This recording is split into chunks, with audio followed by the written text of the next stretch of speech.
You have an opportunity right now that you won't have a few years from now.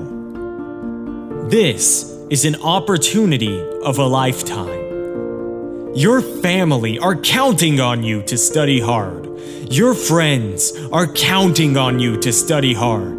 And maybe you don't realize it yet, but your future self is counting on you to study hard. And the goal is not to keep studying until you're content. The idea is not to keep studying until you become satisfied with your grades. You should never be satisfied. You should always be striving for better.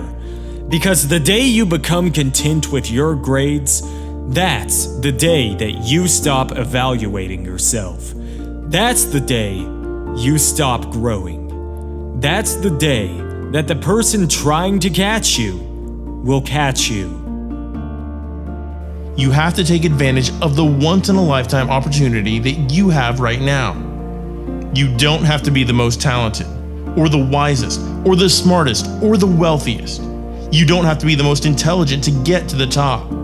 But you gotta study. You have to outstudy everyone. Your classmates might come from money. They might have parents that own businesses. They might know people and are able to get them a job. But they will not outstudy you. And what you have to do is make a decision that no matter how privileged or talented anyone else is in your class, you're going to outstudy them. But how do you outstudy everyone else in your class? I'll leave you with the words of Eric Thomas. I've looked at the most successful people in the world, and I realized that they have 7 or 8 similar things in common. And one of the things they all had in common was that they all had a routine. They are obsessed with routine. They don't have a gap of wasted time in their routine. They don't grind until 6 p.m. and then play video games for the rest of the night. They're not scrolling mindlessly through Instagram for hours a day. They don't have time. That's a poverty mindset. Successful people don't waste time. They don't watch TV. They don't do a lot of entertainment. If they're not working, then they're studying or getting better at their craft. So what you have to decide is, do you want to be in the 99% or the 1%? And you'll only join the 1% when you start thinking like the 1%, working like the 1%, walking like the 1%. How you prioritize your studying over the next 365 days will significantly alter the journey you're on and whether you make it into the 1% club. Aristotle said you are what you repeatedly do. Therefore, excellence ought to be a habit, not an act. Don't ever forget that. As Coach Jay said, I'm not your coach right now. I'm your conscience. You're in a fight between will and skill. I say will first because that's where you are. You're locked and loaded with skill. You're studying every day. You're putting in your work. You're buying everything. Your books, pens, notepads. You're making the investment. You're living your dream. You're walking like your dream. You're surrounding yourself with your dream. You're studying until late at night and waking up early to do it all over again. You've put your work in. You've got your skill. And now it's the test of your will. It's a mindset thing you're in right now. It's a mindset thing.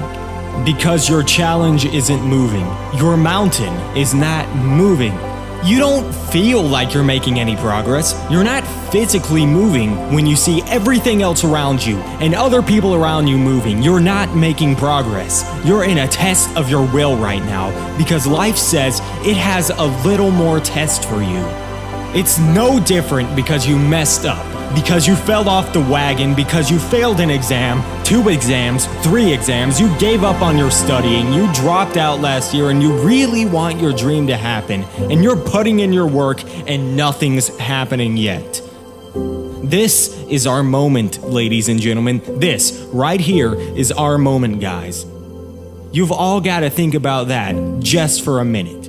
This right here, this moment right here, this is our moment to where we make what we have been dreaming of into reality. The exams you have coming, it all starts in your mind. You've got to fall back on everything that you've learned, everything that you've prepared for, every hour you've spent studying for it. You've prepared well for this.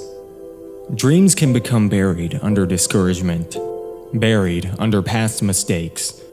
There are dreams buried under failed exams, buried under low self-esteem. It's easy to settle for average grades, even though you have all this potential buried on the inside. All of us have things that we're believing for, something we want to accomplish. Deep down, we know it's a part of our destiny. We can feel it so strongly, but then we hit some setbacks. We didn't pass the exam. Our results weren't good enough. If you do your part and start believing again, get your passion back. It's on the way. Go back and try again. The true mark of a champion is even though some dirt gets thrown on your dream, instead of letting it get buried, you keep shaking it off. You keep moving forward. You keep looking for new opportunities.